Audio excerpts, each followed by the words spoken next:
Salut, Fred l'ami, expert SketchUp. J'espère que vous allez bien. Aujourd'hui, on se retrouve dans une vidéo modélisation avec SketchUp avec 0 plugin. Donc, dans ce tuto, je vais vous montrer comment on modélise une bâtisse, une maison, et puis surtout, la clé, ça va être de l'habiller avec un bardage bois. Donc, on verra des techniques de copie répétée. Voilà, tout ça sans plugin. Je vous montre quelques petites techniques et c'est maintenant. Rejoignez dès à présent la FL Academy. La FL Academy, c'est quoi? C'est 2 masterclass par semaine avec des sujets variés autour de SketchUp. Dépêchez-vous, les places sont limitées. Je vous mets le lien dans la description. Alors pour cet exercice, j'ai pris une photo que je vais vous montrer tout de suite, que je vais glisser dans SketchUp 2024. Voilà, c'est cette photo. Donc une bâtisse avec une première façade ici, avec une baie vitrée qui fait 4 mètres de large, 1 mètre à droite et ici 3 mètres. Ce qui nous fait la modique somme de 8 mètres, voilà, de 8 mètres et 10 mètres en profondeur. Donc bon, je vais improviser un petit peu. Le but, c'est surtout de voir comment on peut aller vite pour créer du bardage. Donc on va supprimer cette photo, j'en ai plus besoin, et je vais dessiner à côté de mon ami Terry ici. Donc je suis en centimètres, architecture centimètres, en modèle type. On va dessiner un rectangle comme ceci, et on va taper les mesures suivantes, donc 800, point virgule, 1000, qui font 8 mètres par 10 mètres, on met les cotations, voilà, pour vérifier, hop, 800, et là, on a 1000, donc je peux les supprimer. On va faire un pouce étiré, donc on va monter directement la bâtisse à 3 mètres, donc 3 et entrée, et puis ici, on va rappuyer sur CTRL, et on va monter à peu près, allez, de 2 mètres, voilà, c'est comme ça, et de l'autre côté, on va prendre le crayon, L, et on va faire une légère pente, ici et là, comme ceci, pouce étiré, on enlève la partie haute, avec la gomme, on supprime cette partie et cette partie. Voilà.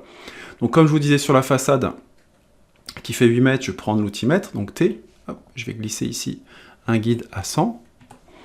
Là, je vais mettre un guide à 400. Voilà. Et puis en hauteur, on va mettre 210. Voilà. Ouais. On va pas mettre 210, c'est un petit peu trop petit. On va mettre facilement 300. Allez hop. Grande baie vitrée. On va faire un rectangle. Là. Ce rectangle, on va le pousser tirer à l'intérieur de 20 cm. À l'intérieur, on fait un F. Hop, on décale de 5. Là, avec le L, je vais créer une délimitation au milieu et un F. Voilà, et je vais double-cliquer ici et là, ça fait 5. Super, édition, supprimer les guides. Je fais une sélection de cet élément-là, vous voyez, à l'intérieur. Alors, il n'y a pas d'épaisseur de mur, c'est fait exprès. Clic droit, crée un composant. Et je vais l'appeler porte vitrée. C'est super. Ma porte vitrée, je vais la déplacer avec CTRL. Voilà, je vais la faire pivoter à 90 degrés. Et je vais l'intégrer au bon endroit, c'est-à-dire que je vais prendre l'outil mètre, je vais faire un décalage de 100. M pour prendre le point d'extrémité, et je vais venir l'intégrer ici. Et regardez bien sous vos yeux ébahis, clac, et bien ça vient percer automatiquement mon mur sur le côté aussi. Voilà, ça marche uniquement parce qu'on n'a pas d'épaisseur de mur, donc pour de la maquette, c'est largement suffisant. Allez, édition, supprimer les guides, et on peut passer à la suite.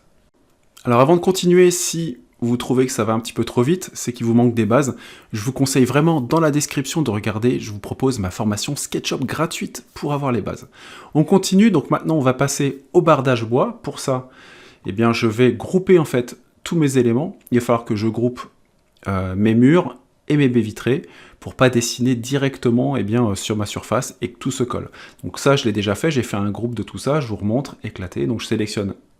D'abord, je fais un triple clic sur mon bâtiment. Avec Shift, je sélectionne mes deux baies vitrées et clic droit, créer un groupe. Comme ça, ça protège l'ensemble. N'oubliez pas d'enregistrer. On va enregistrer ici et je vais l'appeler bardage. Voilà, exercice de bardage. À la base de mon mur, ici, je vais dessiner un rectangle. R, raccourci clavier pour le rectangle. On l'accroche ici. Et là, on va faire un 5 par 5. Voilà, 5,5 cm. Je double-clique dedans, j'appuie sur S pour échelle, et je viens prendre la petite poignée du milieu que j'étire tout en haut, donc bien plus grand que les 5 mètres, on dépasse d'1 mètre à peu près. Et c'est top. Cet objet-là, c'est un tasso, donc clic droit, créer un composant.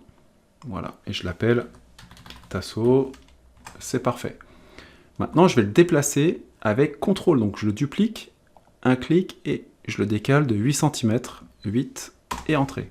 J'enchaîne X et 150 tassos, donc fois 150. Et tout ce qui dépasse, eh bien, on le coupe, on le met à la corbeille avec la gomme, par exemple. Vous laissez votre doigt appuyer sur le bouton gauche. Vu que c'est que des composants, eh bien, tout s'en va. C'est hyper pratique. Donc c'est vraiment l'intérêt, moi, c'est ce que j'adore avec SketchUp. C'est que bah, vous dessinez tout, ça va vite, pas besoin d'aller chercher des objets tassos dans des bibliothèques, vous les créez, un point c'est tout, c'est trop bien. Maintenant, je sélectionne mes tassos. On va en créer un groupe, donc clic droit, créer un groupe. Bon, mon raccourci clavier pour créer des groupes, c'est U, voilà. J'appuie sur U et normalement, j'ai créé un groupe, c'est génial. Ça, il va falloir que je le renverse de l'autre côté, ok? Pour avoir les mêmes tassos avec l'ouverture. Mais avant ça, ces tassos-là, il y a les mêmes de l'autre côté. Ok? Donc on y va, on va faire un outil miroir, retourner, on clique. On vient déplacer le plan rouge ici, on vient le mettre au milieu du bâtiment. Ça se retourne de l'autre côté comme par magie. Et si j'appuie sur CTRL, ça en fait une copie. Donc ça, c'est vraiment magique. Voilà, ça c'est top. On va déplacer mon personnage principal. Là, c'est pareil, on va venir déplacer l'objet avec CTRL, on lui fait faire une rotation, pas une symétrie, donc une rotation à 90 degrés. Top, on vient prendre la pointe ici de mon groupe et je viens la coller là. Ce groupe, je double-clique dedans et j'enlève avec la gomme, donc les tassos qui ne m'intéressent pas. Voilà. On peut venir zoomer un peu plus. Regardez si on n'a pas un qui dépasse et on le supprime. Ça c'est chouette. Ensuite, on vient sélectionner l'objet et pareil, on vient le copier en symétrie. Donc pour ça, je vais masquer cet objet-là parce que je vais avoir besoin d'avoir le point milieu de ma bâtisse. On sélectionne, on prend le miroir et là on vient prendre ici le plan et on va chercher la moitié. Super, on appuie sur CTRL pour partir en copie. Voilà, c'est top. Et édition, révéler tout. Donc on vient révéler l'autre partie de bardage. Donc voilà ce qui se passe exactement. Maintenant, je sélectionne. Je sélectionne. Non, d'abord je vais enlever les tassos qui ne m'intéressent pas au niveau des ouvertures. Donc je double-clique ici.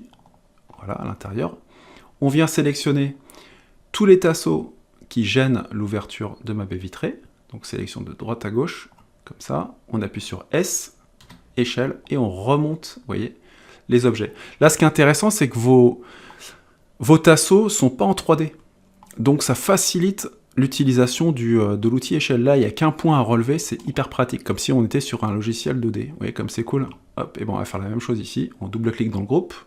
Attention à créer des groupes et pas des composants, pour pas que ça agisse un petit peu partout. Donc un S, et on remonte les rideaux jusqu'ici. Voilà. Ma foi, c'est génial. Donc à la limite, on pourrait s'arrêter là, si notre notre bâtiment était complètement cubique, mais là, on a une pente.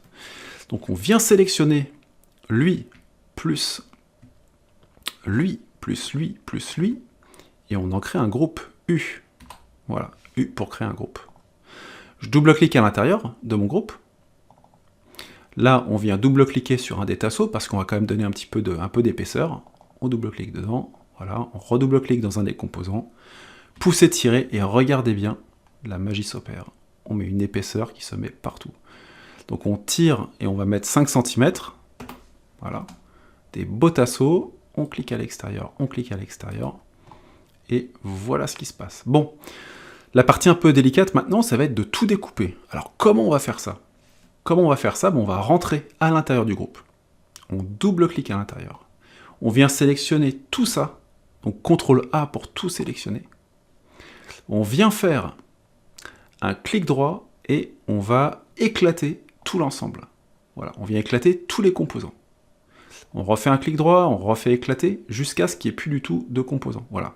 Parce que je vais faire ce qu'on appelle une opération booléenne. Je vais enlever un objet A moins un objet B. Une espèce de disqueuse dans SketchUp. Pour vérifier que dans mon groupe, j'ai que des tasseaux, que des volumes, j'appuie sur W, ça me permet d'isoler tout le reste du modèle. Voilà, passer en isolation. Donc là, j'ai que des groupes. Normalement, tout devrait bien se passer. Je dis bien normalement. Donc là, j'ai un objet. Il faut que je me crée un autre objet qui coupe complètement tous mes tasseaux. Donc je vais me servir du toit ici, de mon objet ici. Mon toit, je vais faire un édition copier. Je clique à l'extérieur, édition coller sur place. Et je vais lui donner une épaisseur. Je vais faire un P. Hop, une grosse épaisseur. Là, on vient déborder de chaque côté. On va venir couper comme ça, couper comme ça, couper comme ça. Voilà. Et je triple-clique et je crée un groupe. Donc maintenant, j'ai deux objets. J'ai un objet tasso, un objet ici, et j'ai envie de couper mes tasseaux. Donc je vais enregistrer mon fichier. On ne sait jamais, des fois ça peut créer des bugs ou des plantages. Donc on y va, on va aller dans affichage barre d'outils et on va activer la barre d'outils qui s'appelle solide. Voilà, fermé. La barre d'outils solide, la voici, la voilà. Et là, généralement, cette opération-là peut vous faire péter des câbles. Voilà. Pourquoi? Parce que ben là, je suis sûr que ça ne va pas marcher, regardez. Je viens sélectionner ici soustraction, soustraire, et je vais soustraire un groupe, voilà, moins un groupe. Alors lui, il me dit, tiens, un groupe solide, ouais, super, il me l'a reconnu, donc super, bah, c'est pas un objet qui est compliqué. Il n'y a pas beaucoup de... C'est pas très compliqué. Et celui-là, ah, zut, pas un solide. Et là, déjà, on s'énerve. Alors avant de s'énerver, on va essayer de comprendre pourquoi. Donc je vais double-cliquer dans mon groupe avec mes tasseaux. Donc première chose à regarder, généralement quand vous avez une opération de solide qui ne marche pas, déjà à l'intérieur du groupe, il ne faut plus qu'il y ait de composants, plus de groupe, plus rien. Donc il faut que ce soit juste des arêtes et des surfaces, donc on fait un clic droit éclaté. Ah zut, c'est déjà éclaté. Bon, comment je fais? Eh bien, hop, je vais regarder, je vais inspecter par en dessous pour voir si mes volumes sont bien fermés. Ah bah zut, mes tasseaux sont bien fermés, donc l'erreur vient pas de là. Donc l'erreur vient peut-être qu'il y a peut-être deux objets qui se touchent. Est-ce qu'il y a deux tasseaux qui se touchent? Et ben voilà. Et ces deux tasseaux-là font le bazar. Et que j'ai essayé d'éviter les gros mots. Donc je vais les séparer. Donc je vais les séparer comme ça, par exemple. Je vais tirer vers le haut. Voilà, donc vous aurez appris l'astuce du jour. Si vous luttez depuis des années avec le solide et que ça ne marche pas, c'est que vous avez deux objets qui se touchent à l'intérieur. Et là, regardez bien, sous vos yeux ébahis, on y va. Alors j'enregistre pour pas tout planter. Enregistrer. On vient reprendre soustraire. Et là, 1 et 2. Voilà, il me l'a reconnu. Super. Donc dès qu'il met groupe solide, c'est qu'il va pouvoir faire l'opération. Alors vu que c'est des deux solides qui sont assez complexes, là on a quelque chose d'assez complexe, et ben on va y aller doucement. Donc un clic, un deuxième clic, et ben là on attend. Et voilà. Là il me dit en bas, sélectionner un deuxième solide. Je sais qu'il est en train de travailler parce que j'ai mon ordi qui est en train de souffler un peu. Donc on attend gentiment que l'opération se fasse. Et voilà, c'est coupé, c'est trop bien. Donc imaginez le gain de temps. Donc vous voyez, tout à l'heure, quand j'ai raccourci mes tasseaux, j'aurais pu aussi faire deux solides, un bloc qui rentre de la taille de la fenêtre également. Sauf que là, ça fonctionne, mais alors très très bien. Et vous voyez, c'est vraiment propre. C'est propre. Et je préfère utiliser cette technique-là qu'utiliser une vieille texture toute moche, et surtout le jour où vous devez quantifier le nombre de tasseaux à usiner et à produire, ben là vous avez exactement les bonnes dimensions. Donc on va s'amuser maintenant à mettre de la couleur. Voilà, pour voir le résultat final. Donc on va prendre couleur non, un espèce de gris foncé des familles, là, hop, clic-clac, super. Là on sélectionne les deux vitres. On vient prendre une surface vitrée, hop, vert et miroir, voilà, du gris, c'est bien le gris. Prenez pas le bleu là avec les nuages, c'est insupportable. C'est moche en plus dans vos rendus. Tiens, là on va faire un truc super moche, on va mettre de la pierre pour montrer qu'avant on avait un truc vraiment très moche. Je vais pas mettre de la pierre, on va prendre un truc bien moche. Aménagement paysager. On pourrait mettre ça par exemple, voilà. Bon, imaginons, pour montrer qu'on avait quelque chose d'assez vieux, voilà, à la base. Voilà, un truc super moche. Et qu'on a eu besoin d'un bardage déjà pour rénover un peu la bâtisse sans forcément tout changer. Et puis, à l'intérieur de mon composant, de mon groupe, pardon, je vais sélectionner tous mes éléments, et puis là, on vient mettre une texture bois de base de SketchUp, ça suffira largement. Bon, je vous invite à télécharger, bien sûr, une texture pour que ce soit un peu plus joli. Tiens, je vais vous montrer, parce que vous avez été sage, voici une image. Je vais vous montrer le petit plugin que vous connaissez peut-être, qui s'appelle Architecture, qui est très bien par rapport à ça. Donc ça, c'est chouette. Je pourrais vous faire une petite vidéo, notamment. Et là, on a, en termes de texture, on a des trucs super sympas. Donc, pourquoi pas utiliser, par exemple, cette texture-là, qui est plutôt chouette. Hein. Allez hop, on y va, on va l'importer. Elle est directement importée ici, donc elle est nettement plus jolie que les textures de base de notre ami SketchUp. Et là, on a quelque chose, voilà, de nettement plus sympa que les textures de base. Voilà.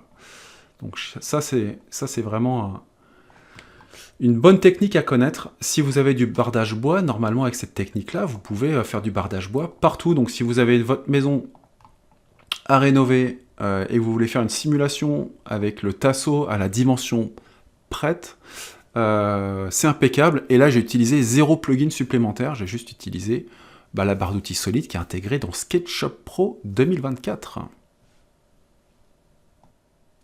Et voilà, c'est tout pour aujourd'hui. J'espère que cette vidéo vous a plu et que vous allez pouvoir vous servir de ces techniques dans vos projets. Si vous avez aimé cette vidéo, n'hésitez pas à la liker, à vous abonner à ma chaîne. Et puis moi, je vous félicite d'être de plus en plus nombreux et je vous dis à tout de suite dans la prochaine vidéo. Ciao!